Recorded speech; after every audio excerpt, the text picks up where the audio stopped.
The Unraveling.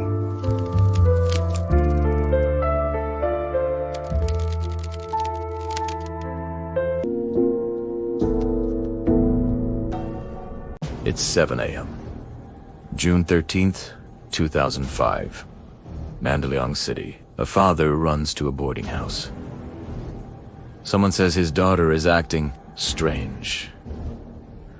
The door is chained, but from inside, he hears chanting, screaming, and a voice that sounds like his daughter, but not quite. He forces it open. Two women are on the floor. One isn't moving. The other is covered in blood, staring at him with a wild, feral glare. She doesn't say sorry. She doesn't ask for help. She screams, "This is the New Jerusalem. We will all be safe."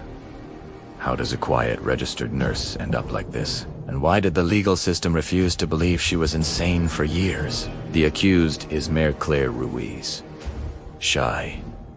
Quiet. By most accounts, harmless. The victim is Palita Bonifacio, but she wasn't just a victim. She was Mayor Claire's anchor since 6th grade. She even tutored her for board exams. Mayor Claire's father asked Palita to move in with her just to keep her company. So they shared a rented room on Staana Street. They didn't party. They didn't go out. They prayed, daily mass, rosary, prayer books, a devout friendship that slowly became an echo chamber. In January 2004, Mayor Claire visited a born-again church. A pastor anointed her with oil. She spoke in tongues and became convinced she had a gift for healing. And the dynamic changed. Polita, the older mentor, started following Mayor Claire into the mystical. They weren't just praying anymore. They were warring. By June 2005, their room felt like a fortress. On June 8, they stopped eating properly. Mostly water, a little biscuit. By June 9, they were doing deliverance every night. Less sleep, more fear, more intensity. Mayor Claire later said she saw devils surrounding her.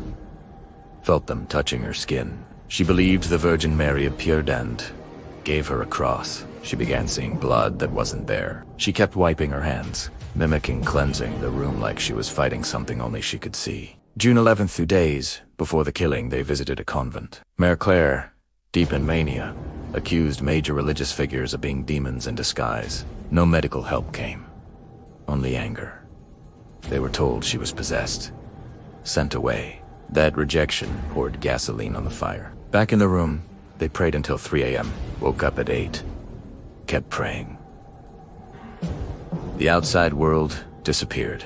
On June 12th, Mayor Claire looked at Palita and didn't see just a friend. She believed she was seeing Jesus Christ. She kissed Palita's feet. But ecstasy is volatile. After Mass that afternoon, the room felt malignant. Mayor Claire said the devil was inside.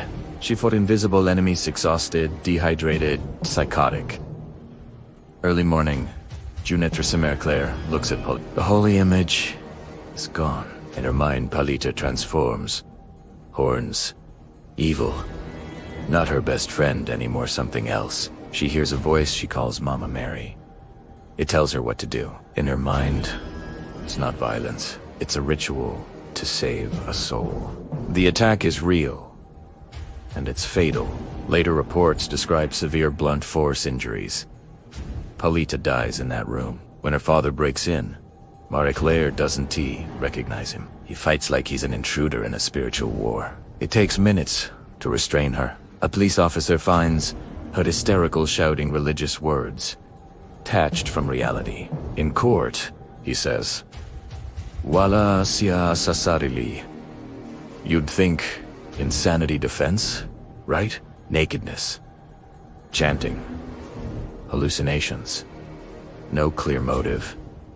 But the trial court wasn't convinced. June 2nd, 2016, 11 years later, Mayor Claire Ruiz is found guilty of homicide and sentenced to prison. The court fixates on one detail: the door chain.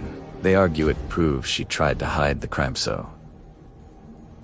She must have understood what she did. They even speculate about motives based on the women being found undressed.